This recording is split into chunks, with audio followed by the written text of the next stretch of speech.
ऐसी बहू भगवान सबको दे। गांव के किनारे एक छोटा सा घर था। उस घर में रामदास जी अपनी पत्नी सावित्री और दो बेटों के साथ रहते थे। बड़ा बेटा अर्जुन था और छोटा बेटा मोहन। दोनों भाइयों में बहुत प्यार था। समय बीता और अर्जुन की शादी एक संस्कारी लड़की सुहानी से हो गई। सुहानी घर में आई तो जैसे खुशियां भी साथ ले आई। वह सुबह सबसे पहले उठती, पूरे घर का काम करती, सास ससुर का ध्यान रखती और मोहन को अपने छोटे भाई जैसा प्यार देती। मोहन भी अपनी भाभी को माँ जैसा सम्मान देता था। धीरे धीरे समय बदलने लगा। अर्जुन काम की तलाश में शहर चला गया। घर की सारी जिम्मेदारी अब सुहानी के कंधों पर आ गई। खेतों का हिसाब, घर का खर्च, सास ससुर की दवाई, सब कुछ वही संभालती। लेकिन गांव वालों की आदत थी बातें बनाना। एक दिन पड़ोसन कमला बोली, अरे सुहानी, इतनी मेहनत क्यों करती हो? तुम्हारा पति तो शहर में मज़े कर रहा होगा। सुहानी मुस्कुराकर बोली, घर को संभालना ही मेरा धर्म है चाची। उसकी यही बात सबके दिल को छू जाती। उधर शहर में अर्जुन को काम तो मिल गया, लेकिन धीरे धीरे वह बदलने लगा। शहर की चमक दमक में वह अपने परिवार से दूर होता गया। कई कई महीने घर फ़ोन तक नहीं करता। सावित्री माँ रात रात भर रोती, पता नहीं मेरा बेटा कैसा होगा। लेकिन सुहानी हमेशा कहती, माँ जी चिंता मत कीजिए, वो ज़रूर आएंगे। मोहन अब बड़ा हो चुका था। वह पढ़ाई के साथ खेतों में भी मदद करता। उसकी हर सफलता के पीछे उसकी भाभी का हाथ था। सुहानी ने अपने गहने बेचकर मोहन की पढ़ाई पूरी करवाई, लेकिन किसी को भी बताया नहीं। एक दिन मोहन को शहर के बड़े कॉलेज में दाखला मिल गया। घर में खुशी थी, लेकिन फीस बहुत ज़्यादा थी। रामदास जी बोले, बेटा हम इतने पैसे कहाँ से लाएंगे? तभी सुहानी अंदर गई और एक डिब्बा लेकर आई। उसमें उसकी शादी के सारे गहने थे। बाबूजी ये रख लीजिए। सावित्री की आंखों में से आंसू आ गए। बहू ये तुम्हारा सहारा है।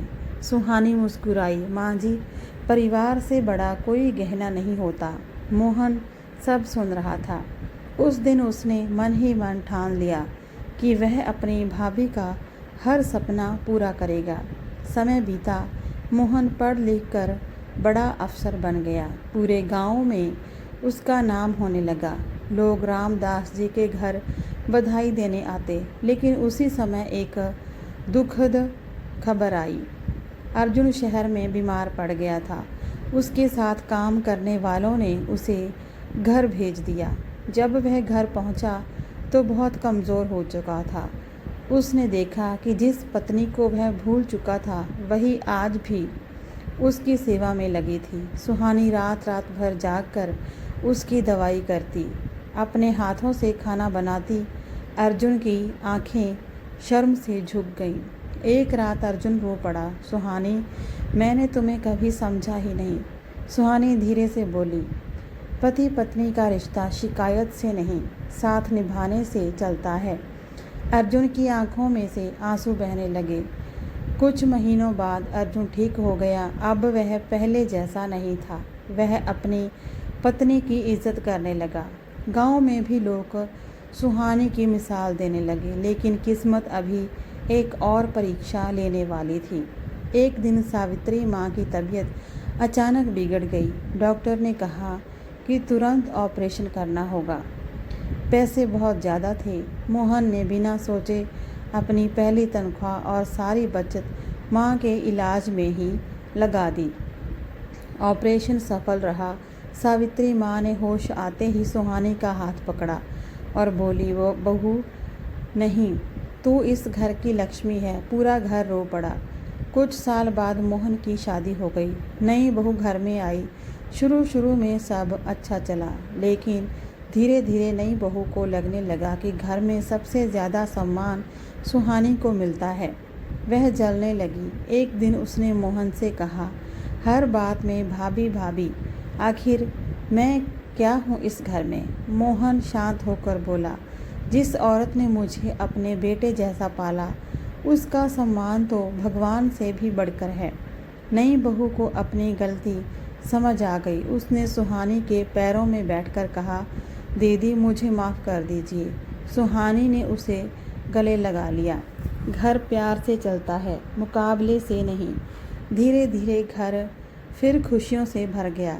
सालों बाद जब रामदास जी इस दुनिया से गए तो उन्होंने आखिरी सांस लेते हुए कहा, मुझे अपने बेटों पर नहीं, अपनी बड़ी बहू पर सबसे ज़्यादा गर्व है। पूरा गांव रो पड़ा। आज भी उस गांव में जब कोई बहू घर आती है तो लोग कहते हैं, बहू हो तो सुहानी जैसी, जो अपने लिए नहीं पूरे परिवार के लिए जीती है। शिक्षा, जो औरत घर को जोड़कर रखती है वही उस घर की असली ताकत होती है।